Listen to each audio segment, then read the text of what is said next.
السلام علیکم بچوں، آج کا ہمارا عنوان ہے امالہ۔ قواعد میں ہم آج امالہ پڑھیں گے اور اس کو جملوں میں استعمال کرنا سیکھیں گے۔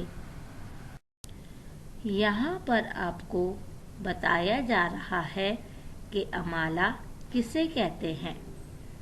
ایسا اسم جس کے آخر میں الف یا ہے ہو، مثلاً گھوڑا، دروازہ۔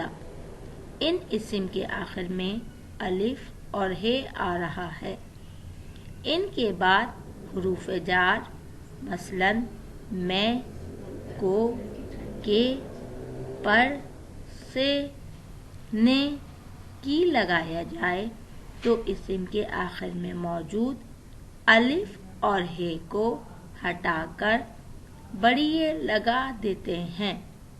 مثلاً گھوڑا کو چارہ دو۔ یہاں پر گھوڑا اسم ہے اور آگے کو حروف جار ہے تو جملہ غلط ہوگا۔ گھوڑا کو چارہ دو، تو ہم اس کو لکھیں گے، اس جملے کو، گھوڑے کو چارہ دو۔ یہاں ہم نے گھوڑا میں الف ہٹا کے بڑی یہ کا اضافہ کیا تو جملہ صحیح ہو گیا، گھوڑے کو چارہ دو۔ دوسرا جملہ ہے دروازہ کا تالا کھولو۔ یہ جملہ غلط ہے۔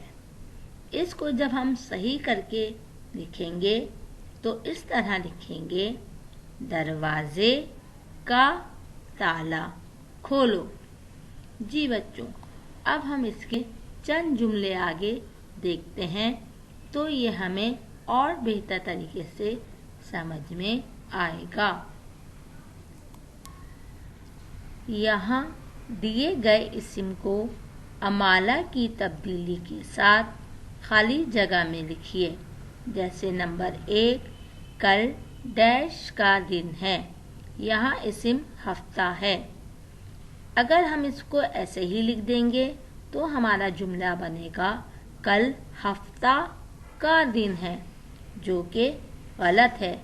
لیکن اسی کو اگر ہم ہے کی جگہ بڑی اے کا اضافہ کر کے امالہ میں لکھیں گے، جیسے کل ہفتے کا دن ہے، تو ہمارا جملہ صحیح ہوگا۔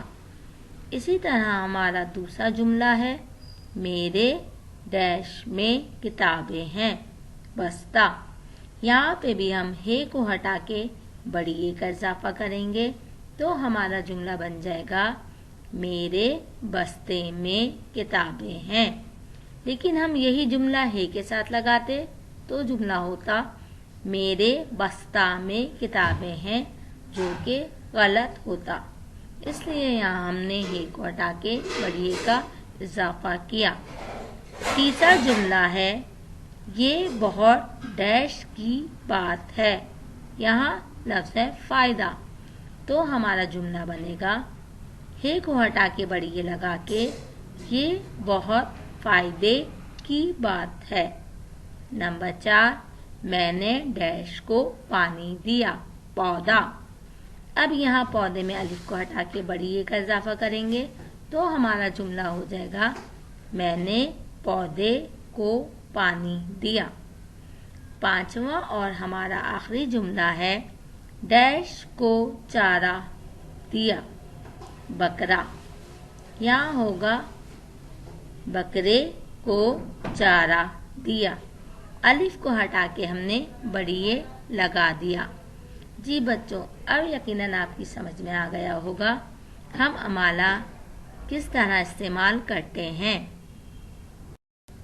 مگر یہاں یاد رکھیے، یہ بات ضروری ہے کہ کچھ اسموں کے ساتھ ایسا نہیں ہوتا، جیسے دادا، نانا، چچا، تایا، پھپھا، بابا، ابا وغیرہ۔ ان کے آخر میں الف تو آ رہا ہے، مگر یہاں ہم امالہ کا استعمال نہیں کریں گے۔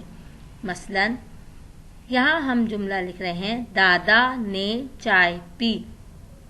اب ہم الف کو ہٹا کے اگر بڑی اے لگائیں گے تو ہمارا جملہ بنے گا دادے نے چائے پی، جو کہ غلط ہوگا۔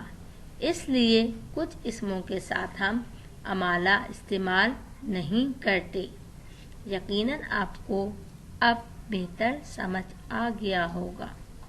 شکریہ۔